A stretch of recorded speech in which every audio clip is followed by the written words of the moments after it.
Et si aujourd'hui la guerre ne se jouait plus à coups de chars, mais avec des coupures de courant? Imaginez une ville encerclée, non par des soldats, mais par le silence glacé de l'obscurité. Bienvenue à Odessa et Mykolaïv, au sud de l'Ukraine, où le front ne passe plus dans les rues, mais serpente à travers chaque ligne électrique, chaque sous-station ciblée. Depuis des mois, ces deux villes subissent devant des vagues de drones et de missiles. Les cibles, les infrastructures énergétiques, les réseaux d'eau, les stations de chauffage. Ici, il ne s'agit plus d'avancer maison après maison, mais de plonger chaque quartier dans le noir et de paralyser toute résistance sans jamais franchir les murs. La guerre quitte les champs de bataille pour s'attaquer au cœur vivant des villes, l'électricité. À chaque coupure, des milliers de familles sont plongées dans le froid, les hôpitaux désorganisés, les usines stoppées, les transports bloqués. Nuit après nuit, la fatigue et la peur s'installent, affaiblissant la population. Odessa et Mykolaïv sont devenus le laboratoire d'une guerre d'usure, où l'objectif est de briser le moral et l'économie avant même d'envisager une avancée militaire.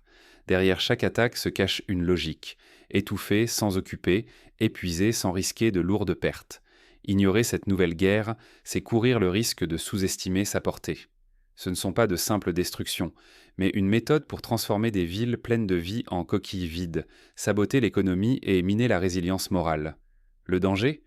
Voir la stabilité de la région s'effondrer, et ne pas comprendre comment la guerre pourrait, demain, frapper d'autres villes européennes. Mais comment cette stratégie d'étouffement s'est-elle imposée, et pourquoi menace-t-elle les fondements même du conflit moderne? Odessa n'est pas qu'un port, c'est la clé de la survie du sud ukrainien. Face à la mer Noire, Odessa demeure le dernier grand port contrôlé par l'Ukraine. Ce n'est pas qu'un quai, c'est la porte d'entrée de toute aide militaire, humanitaire et économique. Tant que ces grues s'activent, l'Ukraine garde un lien vital avec le monde, ses exportations et ses approvisionnements en énergie, en nourriture, en équipement. À quelques dizaines de kilomètres, Mykolaïv joue un rôle stratégique. Ses usines, chantiers navals et infrastructures irriguent la région et relient Odessa au reste du pays, à l'Europe. Perdre Mykolaïv, c'est risquer de briser cette chaîne logistique, menaçant tout le réseau de ravitaillement du Sud. Mais la menace a changé de visage. Ce ne sont plus seulement les chars ou les soldats, une nouvelle guerre cible l'infrastructure. Les frappes sur l'électricité, l'eau, le chauffage, cherchant à rendre Odessa et Mykolaïv invivables. Chaque coup plonge les villes dans le noir, coupe l'eau, glace les appartements. Si Odessa ou Mykolaïv cessent de fonctionner, tout le sud de l'Ukraine se transforme en zone de survie, isolée du monde. Ce n'est plus seulement une défaite militaire, c'est une crise humanitaire et économique. Perdre l'accès à la mer signifierait l'isolement, la dépendance totale à l'aide étrangère, l'effondrement de l'espoir. Comprendre cette stratégie d'étouffement, c'est saisir que la guerre moderne vise à éteindre la vie dans les villes clés. Ignorer ce danger, c'est sous-estimer le risque d'une déstabilisation durable. Mais qui orchestre ces attaques ciblées et comment l'Ukraine peut-elle espérer y résister? Pour comprendre, il faut plonger au cœur d'une guerre invisible, où chaque coup porté à l'infrastructure devient une arme stratégique. Quand des dizaines de drones bon marché font vaciller des défenses coûtant des millions d'euros, voici la nouvelle réalité de la guerre dans le sud de l'Ukraine. La tactique russe repose sur la saturation. Des vagues de drones kamikazes, parfois plus de 60 en une nuit, fondant sur Odessa et Mykolaïv. Ils arrivent en par salves successives, épuisant les radars, forçant la défense à révéler ses positions puis à gaspiller ses précieuses munitions. Chaque interception est un gouffre financier. Un drone Shahed coûte quelques dizaines de milliers d'euros, mais chaque missile tiré pour l'arrêter peut valoir 1 million ou plus. Pire encore, ces missiles sont rares et n'arrivent qu'au compte-gouttes via les alliés occidentaux. Chaque tir devient irremplaçable à court terme. L'objectif? Vider les stocks, imposer des dépenses colossales et user la résistance.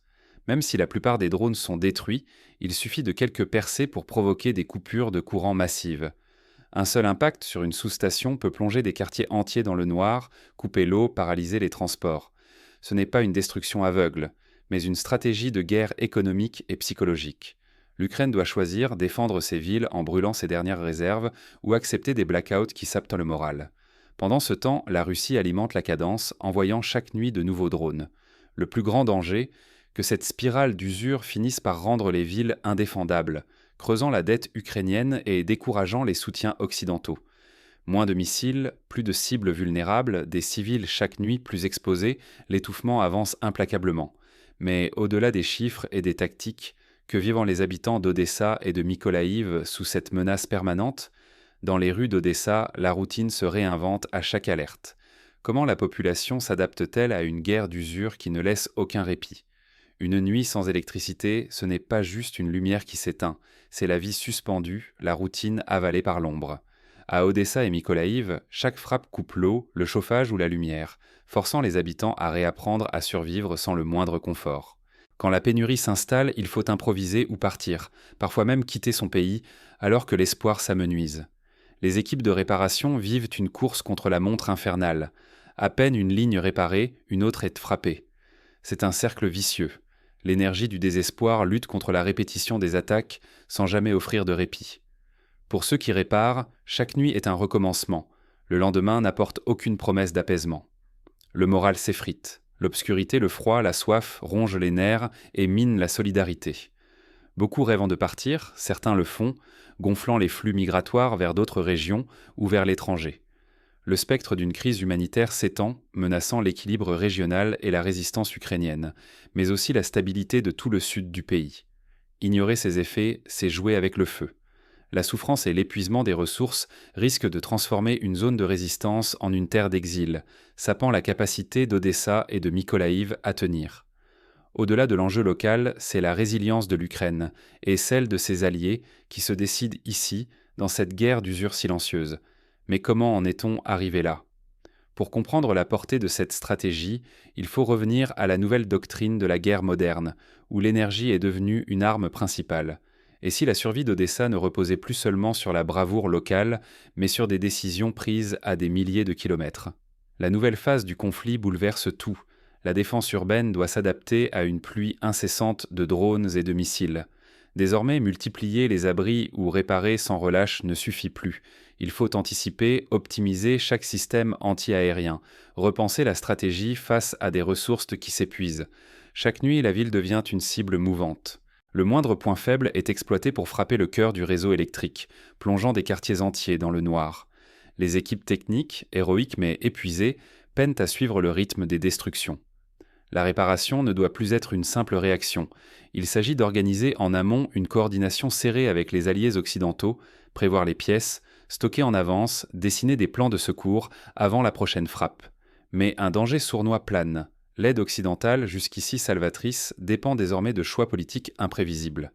Les livraisons de radars, de missiles ou de transformateurs sont suspendues à un vote, un changement de gouvernement, une crise diplomatique. Rien n'est acquis, tout peut basculer en un instant. Pour Odessa, l'inaction promet une vie en sursis. Files d'attente devant les citernes d'eau, hôpitaux sous générateurs, écoles plongées dans l'obscurité. Ce cauchemar risque de devenir la norme si la réponse n'égale pas l'offensive. La guerre ne se joue plus seulement dans les rues d'Odessa, mais aussi dans les capitales alliées. La résilience du sud de l'Ukraine dépend d'un fragile équilibre entre stratégie locale et constance du soutien international. À chaque hésitation, Odessa s'affaiblit, et avec elle la résistance ukrainienne. Face à cette réalité, la question n'est plus seulement militaire, mais aussi politique et morale. Peut-on encore inverser la tendance où la lassitude occidentale scellera-t-elle le sort d'Odessa? Odessa survivra-t-elle à cet hiver ou s'effacera-t-elle sous la pression d'une guerre invisible? Ce ne sont plus les armes qui décident, mais le poids d'un siège moderne où chaque coupure, chaque nuit glaciale use autant les esprits que les corps. Pour Odessa et Mykolaïv, jamais l'hiver n'a paru aussi interminable. Désormais, la guerre urbaine se joue autrement. Les frappes ciblées ne sont pas de simples accidents. Elles incarnent une stratégie froide visant à éroder la résistance par la privation, le doute et la peur. La survie de ces villes dépend de notre capacité à comprendre et à contrer cette guerre d'usure. À chaque nuit sans lumière, c'est tout un mode de vie qui flanche. Économie, histoire, espoir. Négliger la portée de ces attaques contre l'infrastructure, c'est ignorer leur potentiel de contagion. Demain, d'autres cités européennes pourraient être frappées par ces mêmes méthodes. Le sort d'Odessa et de Mykolaïv nous concerne tous. Leur avenir repose sur la vigilance, l'adaptation de nos défenses et la solidarité face à une guerre qui dépasse les champs de bataille. Aujourd'hui, l'énergie, l'eau, la chaleur sont devenues des lignes de front essentielles. La guerre change de visage.